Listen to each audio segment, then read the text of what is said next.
আসসালামু আলাইকুম। বাংলা সংবাদে সবাইকে স্বাগত জানাচ্ছি আমি আফরোজা রূপা।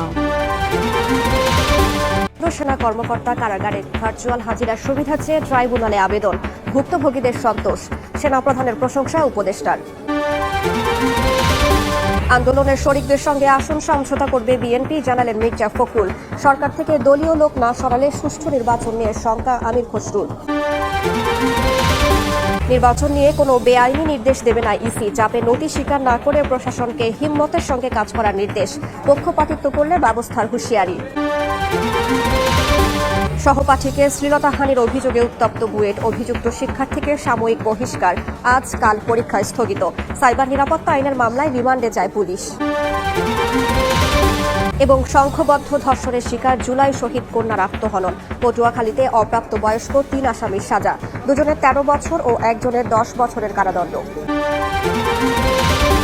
গুম ও হত্যার আলাদা 3 মামলায় 15 সেনা কর্মকর্তাকে কারাগারে পাঠিয়েছেন আন্তর্জাতিক অপরাধ ট্রাইব্যুনাল।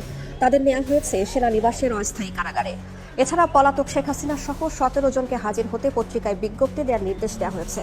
আইনি প্রক্রিয়ায় সহায়তা করায় সেনাবাহিনী সহ সংশ্লিষ্টদের ধন্যবাদ জানিয়েছেন চিফ প্রসিকিউটর।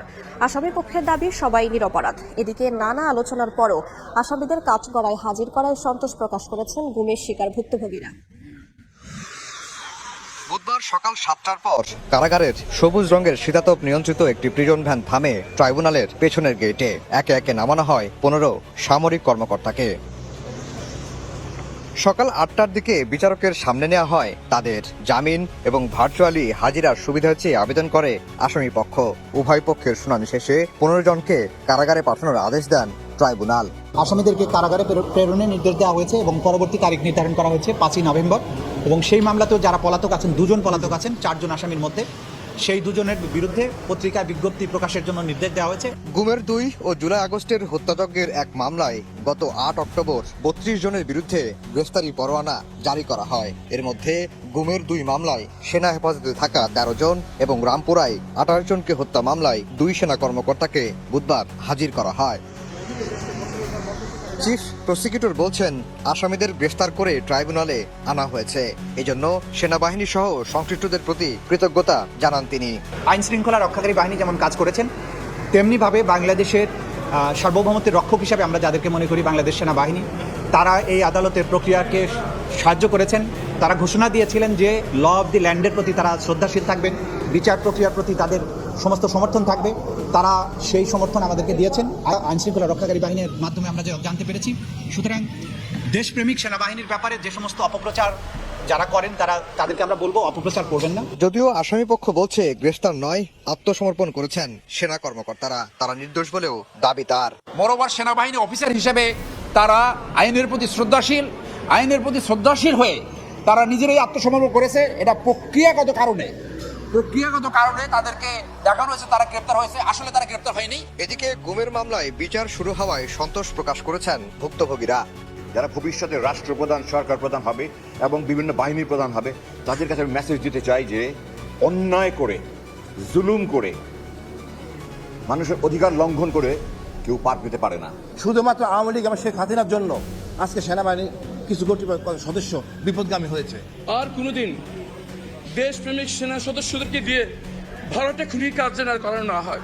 15 জনের বাইরে পলাতক আছেন শেখ হাসিনা, আসাদুজ্জামান খান কামাল, র্যাবের সাবেক 3 ডিজি সহ 17 জন। তাদের 1 সপ্তাহের মধ্যে হাজির হতে পত্রিকায় বিজ্ঞপ্তি দেওয়ার নির্দেশ দেওয়া হয়েছে। গুমের 2 মামলার শুনানির পরবর্তী তারিখ ধার্য করা হয়েছে 20 নভেম্বর, আর হত্যা মামলার পরবর্তী শুনানি হবে 5 নভেম্বর। এদিন সেনা কর্মকর্তাদের ট্রাইব্যুনালে হাজির করাকে কেন্দ্র করে হাইকোর্টের মাজার গেট থেকে শুরু করে গোটা এলাকায় কয়েক স্তরের নিরাপত্তা জোরদার করা হয়। গুম খুনে অভিযুক্ত সেনা কর্মকর্তাদের ট্রাইব্যুনালে হাজির করায় সেনাপ্রধান সহ সংশ্লিষ্টদের প্রশংসা করেছেন আইন উপদেষ্টা আসিফ নজরুল। বলেন, তাদের সাব জেলে রাখার বিষয়ে সিদ্ধান্তের এখতিয়ার স্বরাষ্ট্র মন্ত্রণালয়ের। দুপুরে সচিবালয়ের ব্রিফিংয়ে তিনি আরও বলেন, রাজনৈতিক দলগুলোর অনৈক্যের কারণেই ফেব্রুয়ারিতে নির্বাচন অনুষ্ঠান নিয়ে জনমনের সংশয় তৈরি হয়েছে। তবে জুলাই সনদ বাস্তবায়ন হলে কেটে যাবে সব সংশয়। গুম খুনের 3 মামলায় 15 সেনা কর্মকর্তাকে ট্রাইব্যুনালে হাজির করলে তাদের গ্রেফতার দেখিয়ে ঢাকা সেনানিবাসের সাব জেলে পাঠান বিচারক। বুধবার দুপুরে সচিবালয়ের ব্রিফিংয়ে আইন উপদেষ্টা আসিফ নজরুল বলেন, অভিযুক্ত সেনা কর্মকর্তাদের ট্রাইব্যুনালে হাজির করায় সেনাপ্রধান সহ সবার সহযোগিতা প্রশংসনীয়। জানান, আসামিদের সাব জেলে রাখার সিদ্ধান্তের এখতিয়ার স্বরাষ্ট্র মন্ত্রণালয়ের। আমাদের ইন্টারন্যাশনাল ক্রিমিনাল কোর্টে যে বিচার প্রক্রিয়ার প্রতি শ্রদ্ধাবোধ দেখিয়ে সেনা সদস্যরা যেভাবে ওনারা এসেছেন বা যেভাবে ওনাদের নিয়ে আসা হয়েছে, এখানে আপনার সেনা প্রশাসন বা সেনাবাহিনীর ঊর্ধ্বতন কর্মকর্তারা, সেনাবাহিনী প্রধান, ওনারা যেভাবে সহযোগিতা করেছেন এটা অত্যন্ত প্রশংসার দাবিদার। সাব জেলে কেন রাখা হয়েছে বা ওনারা কোথায় রাখা হবে এটা সম্পূর্ণভাবে স্বরাষ্ট্র মন্ত্রণালয়ের দায়িত্বভুক্ত বিষয়। ওনারা যেটা প্রয়োজন, ওনারা যেটা অ্যাপ্রোপ্রিয়েট মনে করবেন এটা ওনারা করবেন। সরকারের স্পষ্ট ঘোষণা সত্ত্বেও ফেব্রুয়ারিতে নির্বাচন নিয়ে মানুষের মধ্যে সংশয় কেন জানতে চাইলে রাজনৈতিক দলগুলোর মধ্যে অনৈক্যকে দায়ী করেন আইন উপদেষ্টা। বলেন, জুলাই সনদ বাস্তবায়ন হলে কেটে যাবে সংশয়। রাজনৈতিক দলগুলোর মধ্যে যেরকম অনৈক্য থাকে আপনার, ওনারা একজন আরেকজনের বিরুদ্ধে যেভাবে বলে ওইটার কারণে হয়তো। তবে আমার ধারণা যখন আমরা জুলাই সনদ বাস্তবায়নের ক্ষেত্রে বাস্তব অগ্রগতি দেখব, এই সম্পর্কে সকল সংশয় খুব দ্রুত তখন আশা করি কেটে যাবে। নির্বাচনে স্বচ্ছতা নিশ্চিতে নিয়োগ বদলি সহ যে কোনো পরিবর্তন এবং জনপ্রশাসনের পরিবর্তন সার্বিক দিক এখন থেকে প্রধান উপদেষ্টা তত্ত্বাবধান করবেন বলে জানান উপদেষ্টা। এটা ওনারা বলেছে, এটা উপদেষ্টা পরিষদ, আমাদের প্রধান উপদেষ্টা সিদ্ধান্ত নেবেন। উনি জনপ্রশাসনের দায়িত্ব আরো ক্লোজলি মনিটর করবেন, এটা বলেছেন। অন্তর্বর্তী সরকারকে তত্ত্বাবধায়ক সরকারের ভূমিকা নিতে বিএনপির যে দাবি, বর্তমান সরকার সেভাবেই নিরপেক্ষতা বজায় রেখে কাজ করছে বলেও দাবি করেন ডক্টর আসিফ নজরুল। নিরপেক্ষ ভূমিকা পালন করার জন্য প্রধান উপদেষ্টা এমনকি অ্যাসুরেন্স দিয়েছেন। জুলাই আগস্টের মানবতা বিরোধী অপরাধের মামলায় শেখ হাসিনা ও আসাদুজ্জামান খান কামালের পক্ষে তৃতীয় দিনের যুক্তিতর্ক উপস্থাপন করেছেন রাষ্ট্রনিযুক্ত আইনজীবী। ট্রাইব্যুনাল 1-এর চেয়ারম্যান বিচারপতি মোহাম্মদ গোলাম মর্তুজা মজুমদারের নেতৃত্বাধীন 3 সদস্যের ট্রাইব্যুনালে যুক্তিতর্ক উপস্থাপন করেছেন তিনি। এদিন শুনানিতে আসামি থেকে রাজসাক্ষী হওয়া সাবেক আইজিপি চৌধুরী আব্দুল্লাহ মামুনের স্বীকারোক্তিমূলক জবানবন্দি নিয়ে প্রশ্ন তোলেন তিনি। বলেন, সাবেক আইজিপি মামুনের জবানবন্দি আইনি প্রক্রিয়ায় নেওয়া হয়নি। এছাড়া শেখ হাসিনা ও কামালকে জড়িয়ে তার দেয়া বক্তব্য ভিত্তিহীন বলেও দাবি করেন স্টেট ডিফেন্স। রাষ্ট্রনিযুক্ত আইনজীবী আদালতকে বলেন, আন্দোলন দমনে মারণাস্ত্র ব্যবহারের কোনো নির্দেশনাই দেননি শেখ হাসিনা। জুলাই আগস্টে হত্যাকাণ্ডের দায় শেখ হাসিনা ও কামালের নয় বলেও মনে করেন তিনি। 2002 সালে সাতক্ষীরায় শেখ হাসিনার গাড়ি বহরে হামলার ঘটনায় বিস্ফোরক ও বিশেষ ক্ষমতা আইনের মামলায় সাবেক এমপি হাবিবুল ইসলাম হাবিব সহ 44 জনকে খালাস দিয়েছেন হাইকোর্ট। বিচারপতি মাহবুবুল ইসলামের দ্বৈত বেঞ্চ এ রায় দেন। রায়ে আদালত বলেন, বিচার প্রক্রিয়া ছিল ত্রুটিপূর্ণ।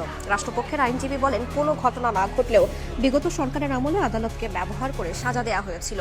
এর আগে একই ঘটনায় হত্যা চেষ্টা মামলাতেও খালাস পান আসামিরা।